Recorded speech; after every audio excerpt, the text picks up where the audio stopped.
Muy buenas tardes, bienvenidos una vez más a esta transmisión de lo que es estudio bíblico. Estamos muy contentos porque vamos avanzando hoy. En el Evangelio de Lucas vamos a compartir con ustedes el capítulo 12 de Evangelio de Lucas. Este capítulo tiene 59 versículos, así que vamos a iniciar poniéndonos en manos de Dios para avanzar y que cumplamos los tiempos determinados para esta transmisión. Señor, te damos gracias, Padre, porque estamos con nuestro corazón dispuesto a recibir de tu palabra, a recibir de tu voluntad, a ser edificados, mi Dios, por medio de las buenas nuevas, de ese evangelio, Señor, que comparten las noticias que queremos escuchar y todo, mi Dios, para edificación de cada una de nuestras vidas. En el nombre de Cristo Jesús, nos ponemos en tus manos, Rey bendito. Amén.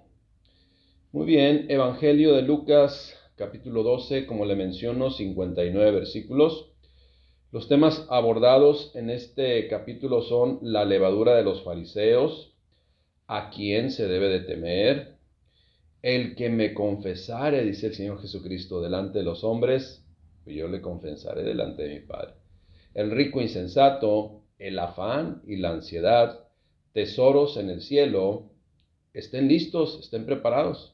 El siervo infiel y Jesús causa división, aunque también vamos a ver la interpretación del tiempo, del entorno y arréglate con tu adversario. Los personajes que aparecen en este capítulo vamos a mencionar: Jesús, los fariseos, el Espíritu Santo, aunque siempre el Padre y el Espíritu Santo están, pero yo me refiero a que son mencionados. A los ángeles de Dios, Pedro, ¿sí? Entonces todos ellos aparecen en este capítulo.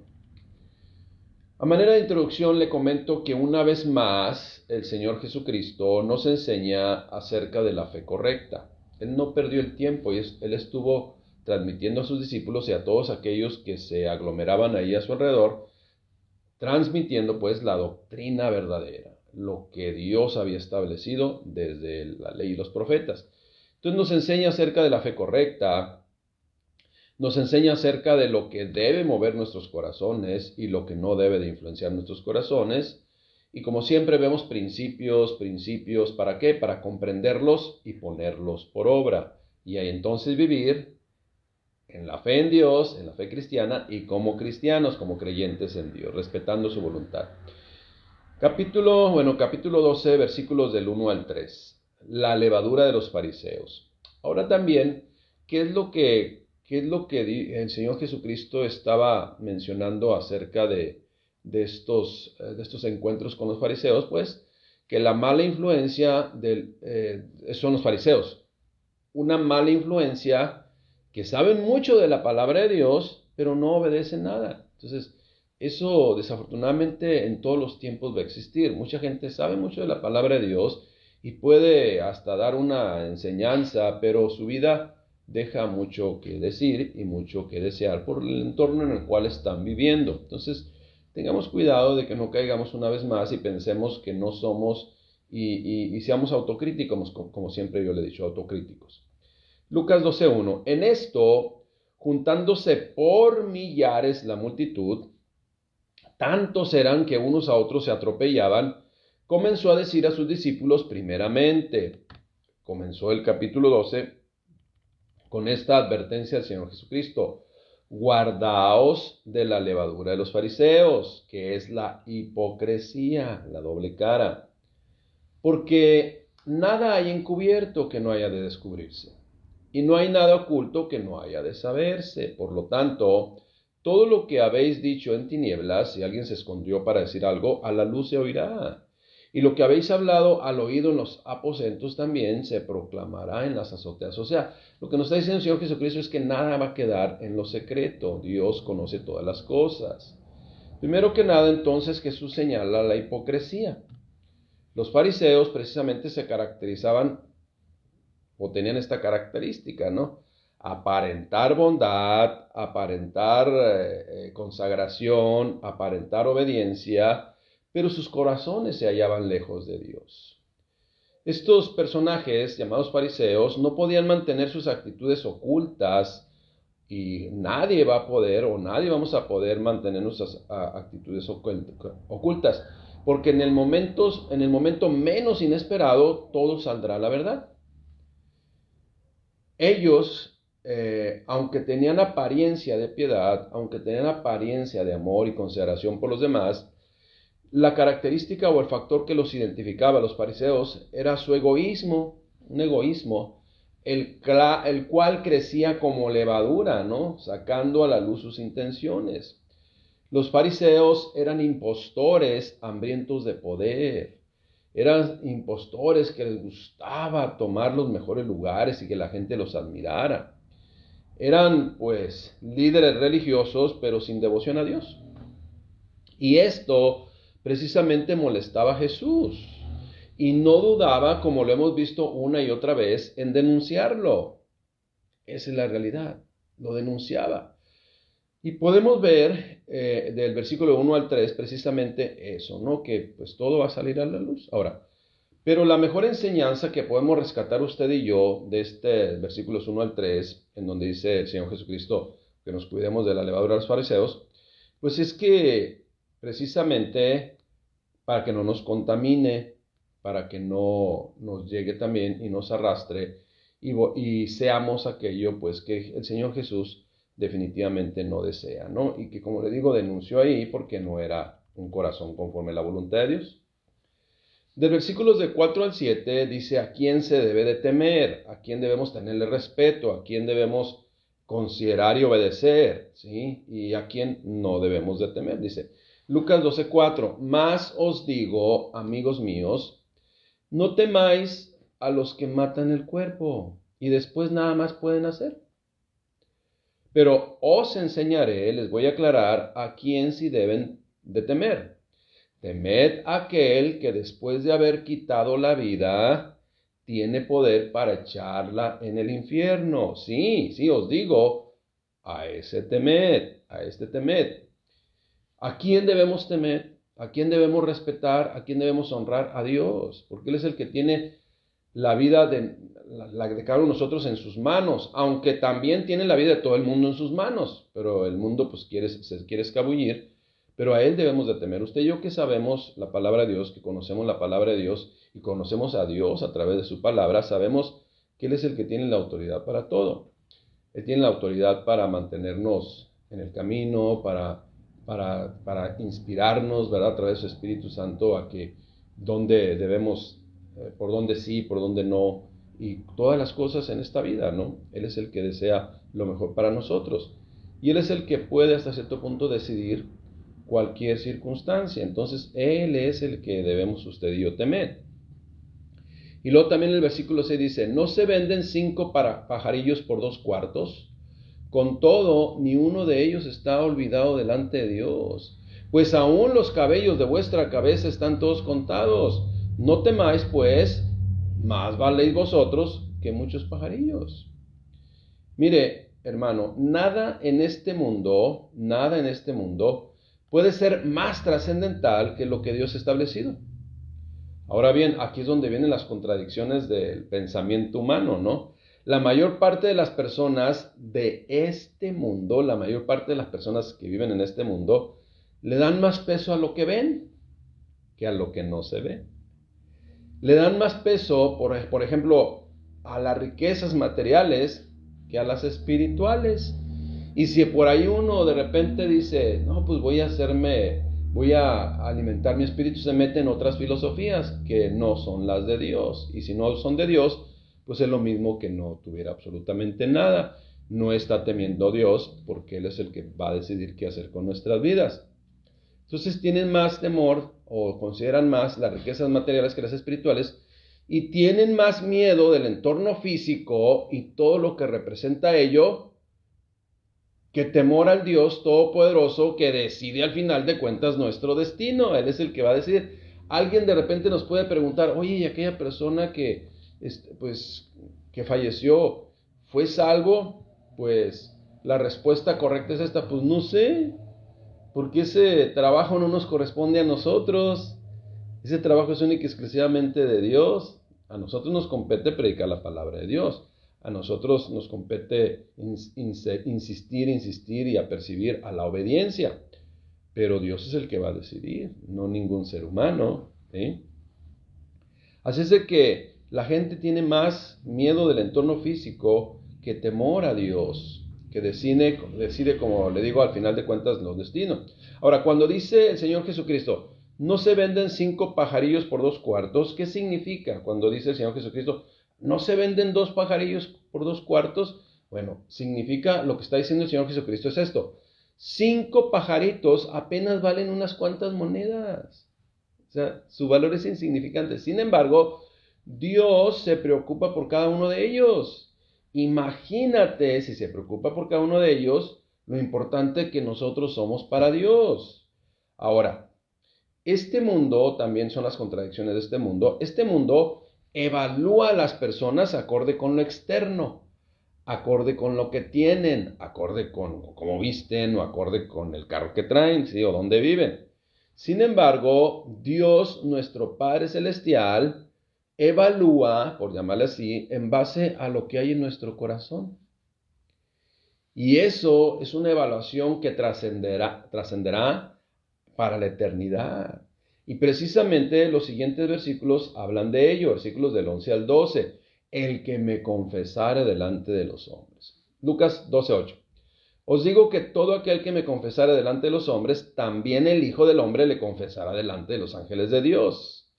Mas el que me negare delante de los hombres, será negado delante de los ángeles de Dios también. A todo aquel que dijera alguna palabra contra el Hijo del Hombre, le será perdonado. Pero al que blasfemare contra el Espíritu Santo, no le será perdonado. Cuando os trajesen a las sinagogas, acusándoles, ¿no? Esos religiosos, sacerdotes, cuando os trajeren a las sinagogas y ante los magistrados y a las autoridades, no os preocupéis por lo que habréis de responder o qué habéis de decir, porque el Espíritu Santo os enseñará en la misma hora qué es lo que debáis decir. Ahora, para que el Espíritu Santo diga en ese momento que el Señor Jesucristo está refiriéndose, qué es lo que nos diga qué es lo que debe decir, tenemos que conocer la palabra de Dios. Porque si no conocemos la palabra de Dios, entonces pues no se nos va a venir absolutamente nada. Y si no conocemos la palabra de Dios, ¿sabe cómo vamos a actuar? Pues en la carne. Y vamos a responder en la carne, por lo tanto pues vamos a dar mal testimonio. Voy a leer textualmente acerca de este pasaje bíblico del comentario Diario Vivir. Así dice. Jesús dice que el pecado contra el Espíritu Santo es imperdonable. Esto, cuando dicen pecado contra el Espíritu Santo o la blasfemia contra el Espíritu Santo, esto ha motivado preocupación en muchos cristianos sinceros, pero no debería ser así, dice el comentario. El pecado contra el Espíritu Santo significa atribuir a Satanás la obra que el Espíritu Santo lleva a cabo. Y más claramente esto se ve en Mateo 12, 31, 32 y Marcos 3, 28, 29, en donde le acusan que por Belcebú echa fuera a los demonios. Bueno, también involucra un rechazo deliberado y terco a la obra y a Dios mismo, a la obra de Dios, a la obra de Jesucristo de Dios y al Espíritu Santo mismo. Ahora, una persona que comete este pecado se automargina de Dios, al grado que pasa por alto todo tipo de pecado. O sea, una persona que blasfema contra el Espíritu Santo, que peca contra el Espíritu Santo, pues ahora sí que le va a entrar de todo lo que está diciendo el comentario, ¿sí? Ahora fíjese bien, ¿dónde viene el respiro ese hondo y que trae libertad de condenación? Bueno, en este comentario.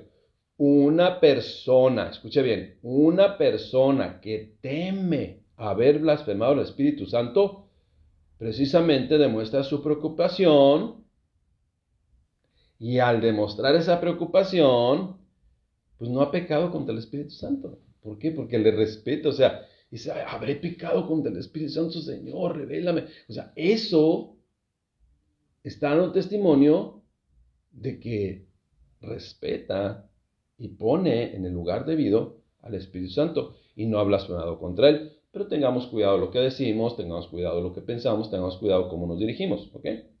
Versículos del 13 al 21, la parábola del rico insensato. Le dijo en esa Lucas 12:13, le dijo uno de la multitud, Maestro, di a mi hermano que parta conmigo la herencia.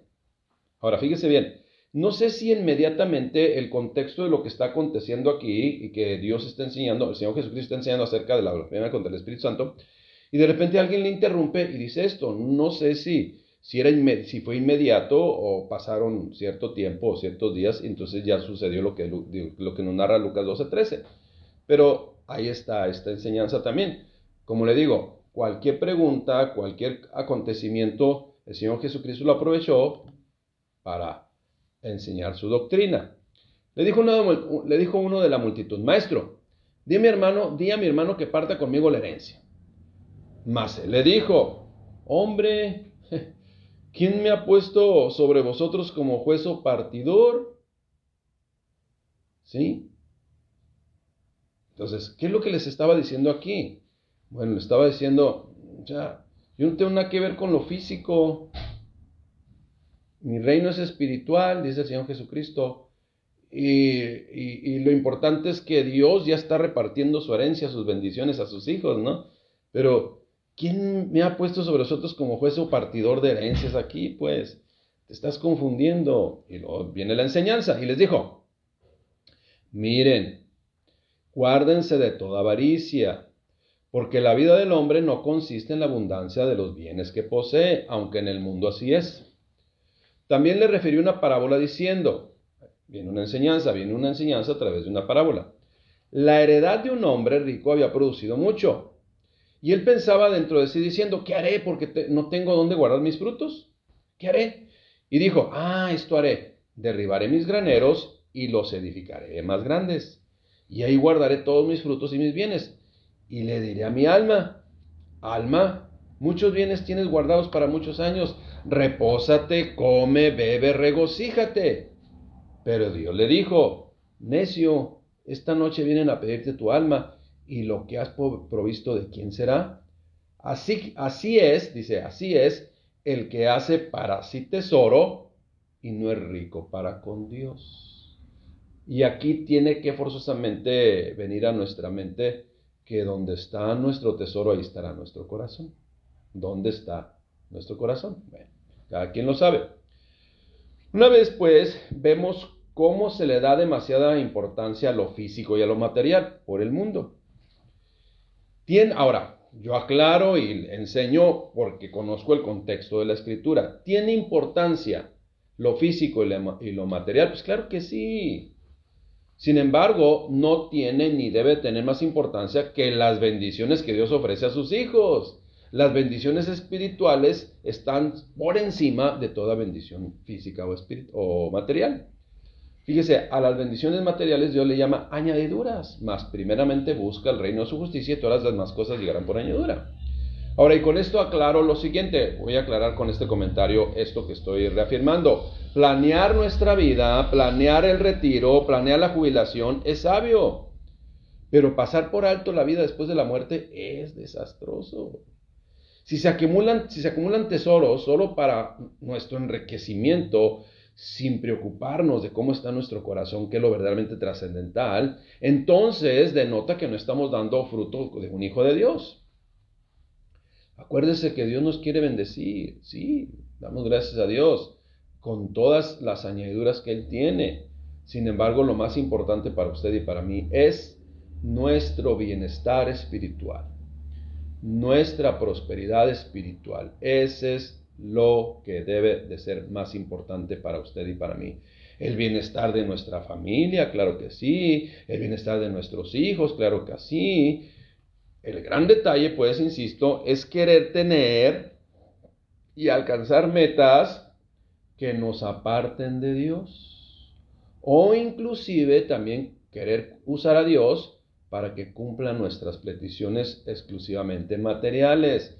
Cuidado, hermanos, debemos guardar nuestro corazón de esas motivaciones que tergiversan en todos los sentidos la voluntad de Dios para nuestras vidas. Él está interesado en lo espiritual, no en lo material, aunque le llama añadiduras, y no es malo que las busquemos, pero siempre en el orden de Dios.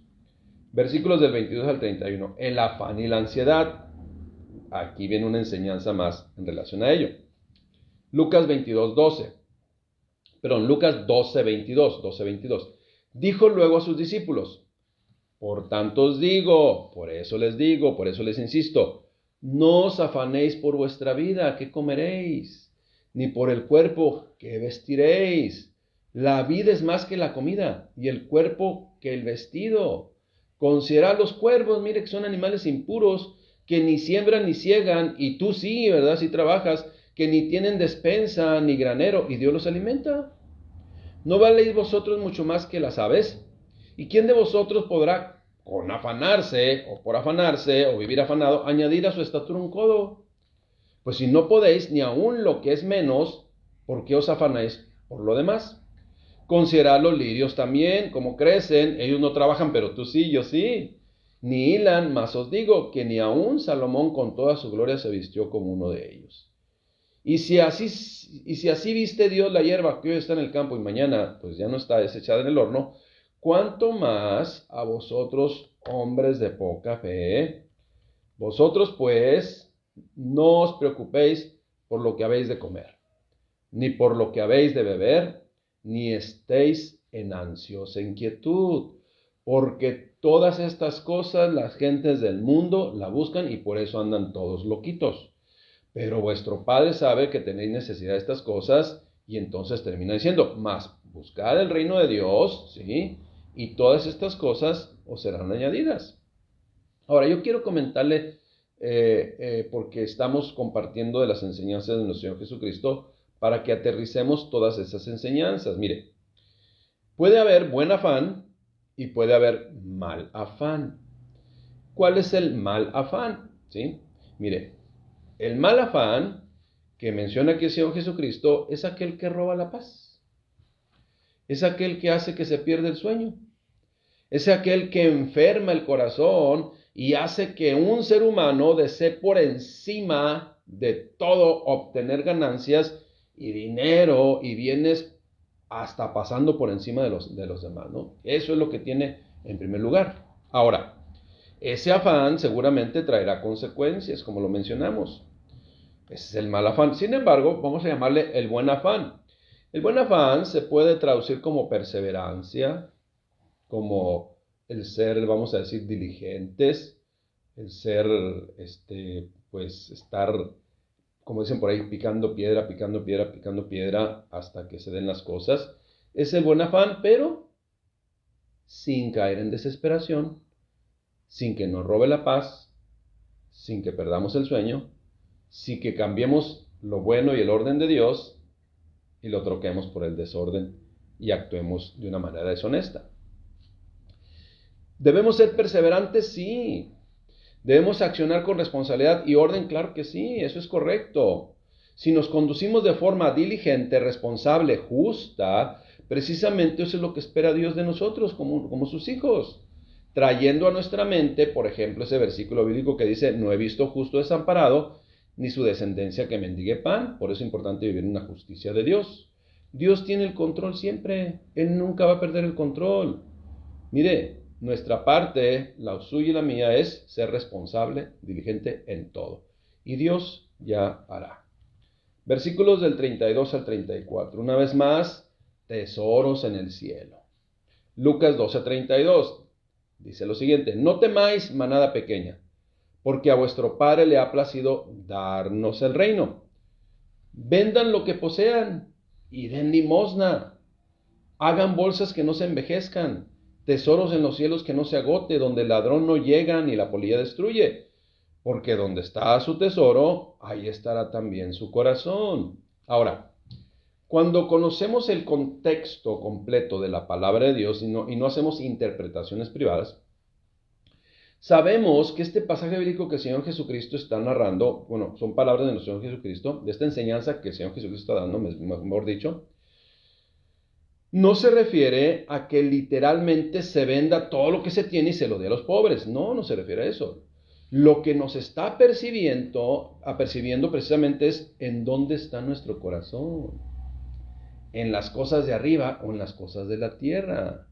Mire, uno que es bendecido debe de ser bendición para otros, para apoyo de la obra de Dios. Y alguien que es más bendecido deberá hacerlo con mayor razón. Esa es la realidad. Ahora, Si te estorban, lo que está diciendo el Señor Jesucristo, si te estorban los bienes, pues entonces véndelos, si te están estorbando, y reparte las ganancias a los pobres. Pero si sabes que todo lo que tienes es una bendición de Dios y lo estás administrando para su honra y para su gloria, entonces no es necesario venderlos. Porque Dios conoce tu corazón y sabe que eres una persona generosa con los que requieren, con lo que necesitan. Dios sabe pues que nuestro corazón no está anclado en los bienes materiales, por lo tanto no está diciendo así literalmente, vende todo lo que tienes y dáselo a los pobres, no. Y algunos por ahí evangelistas dicen, véndelo todo y tráemelo para acá. Entonces cuidado, ¿no? Cuidado. Versículos 35-40, y lo denuncio porque también el Señor Jesucristo lo denunció. Versículos 35 al 40, estén listos, siempre listos. Lucas 12:35, estén ceñidos vuestros lomos y vuestras lámparas encendidas. Y vosotros sed semejantes a hombres que aguardan a que su Señor regrese de las bodas, para que cuando llegue y llame, le abran enseguida. O sea, estar alertas, estar atentos, estén listos. Bienaventurados aquellos siervos a los cuales su Señor, cuando venga de repente, halle velando. De cierto os digo que se ceñirá y hará que se sienten a la mesa con él y vendrá a servirles. Y aunque venga la segunda vigilia, y aunque venga la tercera vigilia, si los hallare así, bienaventurados son aquellos siervos. Pero sabed esto porque no se va a revelar qué día ni qué hora va a venir el Señor por segunda vez. Pero saber esto, que si supiese el padre de familia a qué hora el ladrón ha de venir, pues velaría ciertamente y no dejaría minar su casa. Vosotros pues también estad preparados, porque a la hora que no penséis, el Hijo del Hombre vendrá. Entonces siempre hay que estar preparados, siempre, siempre. ¿Okay? La venida de nuestro Señor Jesucristo por segunda vez, hermanos, iglesia, es en un tiempo inesperado. O sea, no se sabe cuándo. De hecho, alguien se atravesó a preguntarle, y le digo, y él les contestó que pues él no conoce ni nadie conoce los tiempos y las sazones, sino solamente el Padre Celestial. Entonces, la venida de nuestro Señor Jesucristo es un tiempo inesperado, pero jamás es una trampa como lo pueden considerar los incrédulos o los maduros en la fe. No es para agarrarnos en curva, pues, sino, repito, no es una trampa ni un truco de parte de Dios para sorprendernos. No, Dios quiere que siempre estemos alertas, que estemos viviendo siempre pues en su perfecta voluntad. Porque si supiéramos entonces, la gente haría cosas incorrectas y al cabo ya en diciembre viene el Señor Jesucristo, pues entonces de ahí ya me arrepiento y hago las cosas. No, debemos estar siempre listos. Mire, le compruebo que no es para traer vamos a hacer una trampa. ¿Por qué? Porque usted y yo sabemos 2 de Pedro 3:9. El Señor Dios no retarda su promesa como algunos tienen por tardanza, sino es paciente para con todos nosotros, no queriendo que ninguno perezca, sino que todos procedan al arrepentimiento. Entonces Dios es el que da la oportunidad, Dios quiere dar la oportunidad, Él quiere darnos la oportunidad a todos. Y durante ese tiempo, antes de su regreso, tenemos la oportunidad usted y yo de madurar, de crecer, de mostrar, sí, al mundo nuestras creencias y también predicando del amor de Dios, reflejando precisamente su amor a medida también que nos relacionemos con otros. ¿Para qué? Para que conozcan también de Cristo. Las personas preparadas para la venida de su Señor. ¿Quiénes son? ¿Quiénes son? Las personas que están siempre preparadas para la venida de su Señor. Número 1, no son hipócritas, sino sinceras. ¿Ok? Número 1. Número 2, no son temerosas de este mundo, sino son temerosas de Dios. Y están dispuestas a compartir y a testificar de Dios también, si es necesario, ¿verdad? Aquellos que pueden estar acusando. Las personas que están dando el fruto de Dios y que viven preparados, no viven ansiosas, sino confían plenamente en Dios.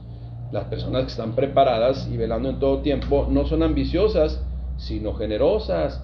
No son negligentes, sino diligentes. Y todo esto, pues, es un fruto que Cristo vive y reina en el corazón del creyente. Ahora pregunto, hermanos, ¿estamos listos nosotros? ¿Estamos listos? Cada quien tiene la respuesta y yo espero que sí. Versículos del 41 al 48. El siervo infiel. Lucas 12:41. Entonces Pedro dijo, Señor. O sea, porque acuérdese que está hablando de lo que es saber los tiempos y las sazones. saber cuál es el momento y estar siempre listos. Y les dijo, cuidado porque pues pueden estar, por así que, desviándose del camino y cuando menos pienses viene el Señor. Entonces el Señor Jesucristo dice lo siguiente. Bueno, Pedro hace la pregunta. Entonces Pedro dijo, Señor, ¿dices esta parábola a nosotros o también a todos? Pues la respuesta es muy, vamos a decir, muy clara, ¿no? Pues es a todos, a usted y a mí. Hasta este tiempo trae de rebote, ¿no? Llega de rebote esta enseñanza. Y entonces el Señor contestó, ¿quién es el mayordomo fiel y prudente al cual su Señor pondrá sobre su casa para el tiempo, para que a su tiempo les dé su ración? Bienaventurado aquel siervo al cual, cuando su Señor venga, le haya haciendo así. En verdad os digo que le pondrá sobre todos sus bienes. Mas si aquel siervo dijere en su corazón, mi Señor tarda en venir, y comenzare a golpear a los criados y a las criadas, o sea, a apartarse del camino del Señor, y a comer y a beber y a embriagarse, vendrá el Señor de aquel siervo el día en que no espera y a la hora que no sabe, y le castigará duramente, y le pondrá con los infieles. Aquel siervo que conociendo la voluntad de su Señor no se preparó ni hizo conforme a su voluntad, recibirá muchos azotes. Mas el que sin conocerla hizo cosas dignas de azotes, será azotado poco, porque todo aquel a quien se le ha dado mucho, mucho se le demandará, y al que mucho se le haya confiado, más se le pedirá. Este es un principio establecido por Dios. Es como las leyes, ¿no? Por ejemplo, un policía debe recibir sanciones más duras si comete alguna situación, algún delito, que uno que no, los dos reciben delito, pero uno que tiene la ley en sus manos es más castigado. En ese sentido también, ¿no? Al que Dios le dio más responsabilidad, le va a exigir más también. ¿Okay? Jesús, pues, promete recompensar a quienes somos fieles. Nuestro galardón celestial siempre será recibido, pero por medio de Cristo. No hay otro medio por el cual vamos a ser galardonados, sino solamente por medio del Señor Jesucristo. Sin Cristo no hay esperanza. Sin Cristo no hay seguridad. Sin Cristo no hay salvación.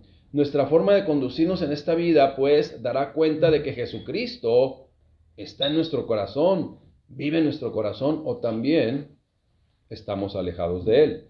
Es el fruto. Es importante dar frutos dignos de arrepentimiento y mostrar la fe, pues, con una forma de conducirnos correctamente.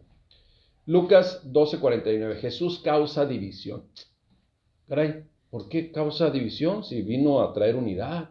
Bueno, vamos a ver por qué. Lucas 12:49. Fuego vine a echar en la tierra. Fíjense nada más. O sea, hay que conocer en el contexto a qué se está refiriendo. Yo se lo explico. Fuego vine a echar en la tierra. ¿Y qué quiero si ya se ha encendido? ¿Sí? ¿Y qué quiero si ya se ha encendido? Mire, de un bautismo tengo que ser bautizado. ¿Y cómo me angustio hasta que se cumpla? Hasta que se cumpla. ¿Pensáis que he venido para dar paz en la tierra? Os digo, no, sino disensión. Porque de aquí en adelante 5 en una familia estarán divididos, 3 contra 2 y 2 contra 3. Estará dividido el padre contra el hijo contra el padre, la madre contra la hija contra la madre, la suegra contra la nuera y la nuera contra la suegra. Estarán divididos. Entonces, ¿por qué el Señor Jesucristo vino a traer eso? Bueno, no es, no es que Cristo desee eso, sino más bien la consecuencia de las acciones de las personas. Le explico. Primero que nada, el Señor Jesucristo, pues, apercibe de lo que había de venir, que iba a ser crucificado, ¿sí? Que dice, fuego vine a echar en la tierra. ¿Y qué quiero si ya se ha encendido? De un bautismo tengo que ser bautizado. ¿Y cómo me angustio hasta que se cumpla? ¿Sí? Entonces, está hablando de la crucifixión. Bueno, pero también habla de que pensáis que he venido a dar paz en la tierra. Os digo, no, sino disensión. Y empieza a dar que se van a poner 3 contra 2 y 2 contra 3. Ahora, ¿a qué división, a qué disensión, o por qué conflicto, o cuál es el factor que causará el conflicto por Jesucristo? Simple y sencillamente a la que hay cuando alguien es pueblo de Dios y alguien no es pueblo de Dios. En el contexto de la Escritura dice que no puede haber comunión o unidad de alguien que vive obedeciendo a Dios y alguien que vive desobedeciendo a Dios. O sea, no hay comunión contra lo que es de Dios y lo que no es de Dios. Entonces ahí es donde precisamente va a haber disensión. Si en una familia 2 se convierten y 3 no, va a haber disensión. Si un hermano con otro hermano, uno se convierte físicamente hablando, en la sangre, pues un hermano y otro no se convierte, pues van a tener conflicto, esa es la disensión, pues porque no van a tener comunión, porque este va a pensar como Dios y este va a pensar, pues, muy alejado de lo que Dios desea. Ahora, el ser humano es quien decide voluntariamente alejarse de Dios. Esa es la realidad. Cuidemos también nosotros de no rechazar a quien vive fuera de la voluntad de Dios. Acuérdense que como iglesia somos el vínculo entre Cristo y ellos, ¿sí? Pero si nosotros lo rechazamos, lo repudiamos, decimos eres un pecador y no tienes solución, pues entonces ¿dónde va a ser el evangelismo que debe de realizar la iglesia? ¿No, hermanos? Nosotros debemos siempre buscar la restauración de las personas. Si las personas no quieren y salen huyendo, pues ya no es responsabilidad de nosotros. Pero nosotros en ese amor y consideración por los semejantes que viven en la ignorancia de Dios y con todas las consecuencias que van a venir, pues como iglesia debemos hacer el trabajo que Dios nos ha encomendado, el ministerio de la reconciliación, pues. Pero como le digo, no depende de nosotros. Si ellos quieren sacarnos la vuelta, si ellos quieren hacerse un lado, si ellos quieren rechazarnos y criticarnos, pues, ¿qué podemos hacer, no? Pero, uno con ellos no nos podemos hacer. ¿Cuándo dice la palabra es que nos hacemos uno con ellos? Pues cuando nos dejamos ser influenciados por ellos y andamos haciendo lo mismo que sabemos que es contrario a la voluntad de Dios. Tengamos cuidado ahí, tenemos que ser bien conocedores de la Escritura para saber qué es lo correcto y qué es lo que no nos conviene hacer. Acuérdense, todo me es lícito, pero no todo me conviene.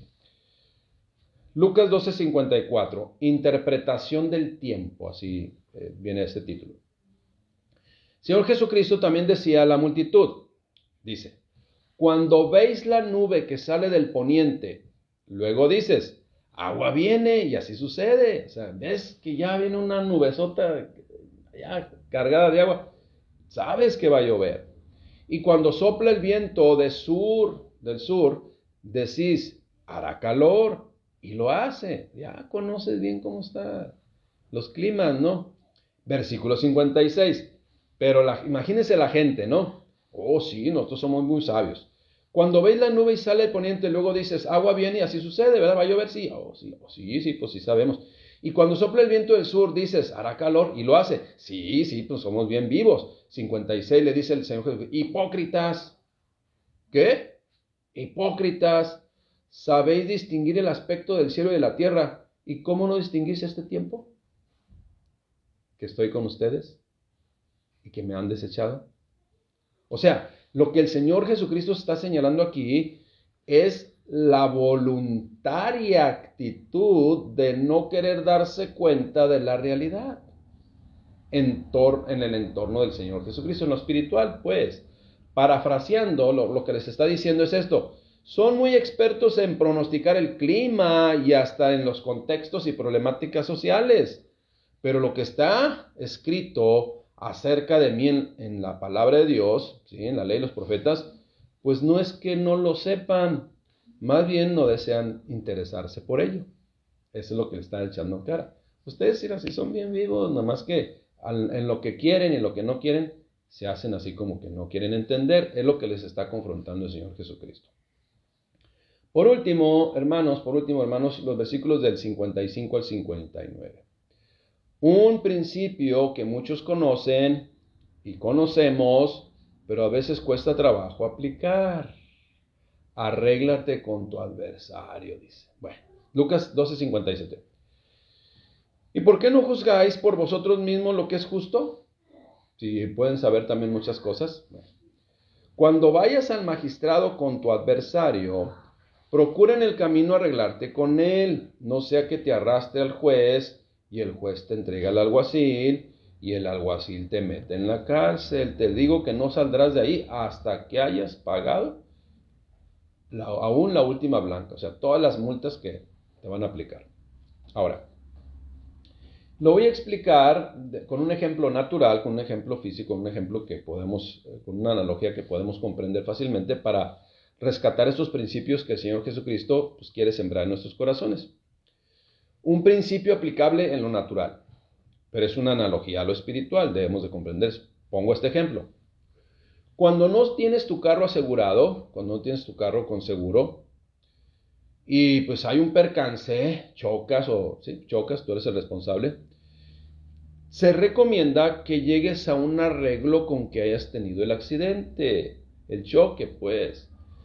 Porque si llegas al juez y dices, no quiero pagar, no, me niego. Bueno, porque si llegas al juez, quizás te salga más caro y te van a retener hasta que pagues. ¿Ok?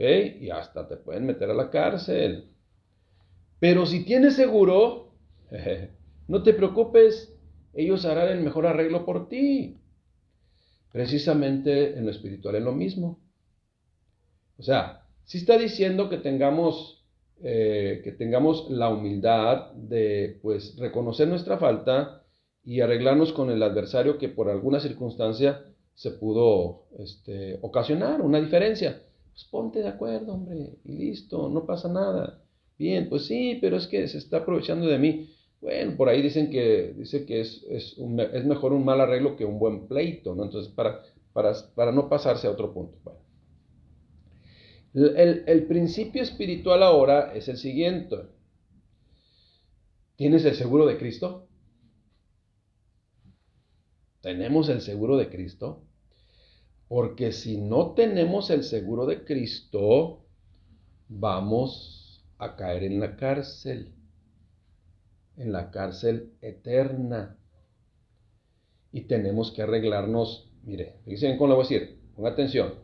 Y tenemos que arreglarnos con nuestro adversario. Ahora, ¿por qué es nuestro adversario? ¿Por qué él desea ser nuestro adversario? No, porque nosotros somos los que estamos siendo adversarios de Dios, ¿sí?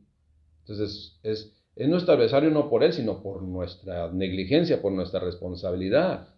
Entonces, ese principio espiritual que nos está enseñando el Señor Jesucristo es, arréglate con tu adversario, pero no porque él sea tu adversario, sino porque tú eres su adversario, porque tú eres el que ha renegado de Dios. Y la única forma de arreglarnos con nuestro, entre comillas, adversario, porque nosotros queremos vivir fuera de su voluntad, porque nosotros somos los que somos adversarios de él, pues es por medio de Cristo. Arreglemos nuestras cuentas con Dios, limpiemos nuestro corazón con Dios, porque si no, a la cárcel eternamente vamos a caer, ¿sí? Y no habrá ninguna defensa, porque nadie puede defender lo indefendible, el pecado que mora en el corazón del hombre, que hace que nos separemos de Dios y que seamos adversarios de Dios a causa del pecado. Solamente Cristo lo puede limpiar, solamente Cristo lo puede sanar, nadie ni nada más. Así es de que antes de que lleguemos, debemos estar velando en todo momento, sí, pero como hijos de Dios, ya con Jesucristo como Rey y Señor de nuestras vidas, y entonces, cuando venga Cristo, pues nos sentará a la mesa con Él. Nunca olvidemos, y con eso termino, nunca olvidemos que el Señor Dios, ahora, en nuestros tiempos por medio de Cristo, está dando la oportunidad a todos, a todo el mundo, a cambiar el destino eterno, que se va por un lugar totalmente que no es recomendable. Y además, cuando cambiemos ya nuestro destino y nos pongamos a cuentas con Dios por medio de Cristo, entonces Dios, mire, en este mundo, en su misericordia y bondad, pues también nos dará añadiduras. Fíjese, buena estancia eternamente, ¿sí? Y si vivimos conforme a la voluntad de Dios aquí, pues buena estancia también en este mundo que es pasajero.